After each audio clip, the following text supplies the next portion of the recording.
How I Work on OCD Recovery Part 3. I had to read. Yes, read. And I'm not talking about reading books about OCD. Most of those books are very clinical and they say the same stuff over and over and over again. Just because you're gaining insight into how OCD works does not mean that you are changing OCD within you. So I had to read books to change my perspectives and help me break down my belief systems, because OCD is a belief disorder. So I had to read this book. I had to read this book. I actually am reading this book right now for the first time. It's probably the first book I should have read, but I'm reading it right now. I had to read this book. I'm reading this book for the second time.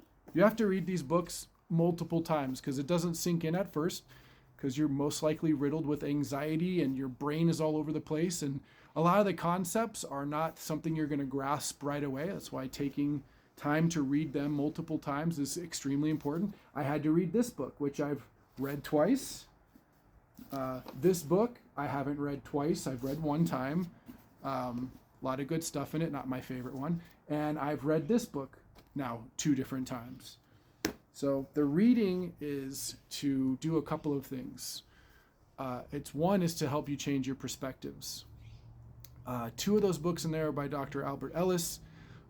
They're all based around REBT, which is the basis of all of the stuff that therapists are using now, CBT, ACT. It's basically, those are watered down versions of REBT. That is the basis. It's changing your beliefs from black and white rigid thinking to a more flexible way of thinking, because if you have a flexible way of thinking, OCD has less of a chance of latching on to anything, basically. So yes, you do have to read. You have to read multiple times. You actually have to do work. If you want to recover from OCD, these are the things that you have to do.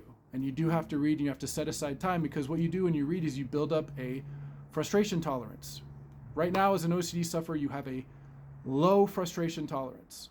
Most people in the world do. If you have OCD, it's particularly not good for you. You want to build a high frustration tolerance to where you can pretty much deal with a lot of crap and not react to it. So that was part 3. You got to read. And if you want to know these books that I've read, please DM me and I'll shoot you all the titles. All right, stay tuned for part number 4.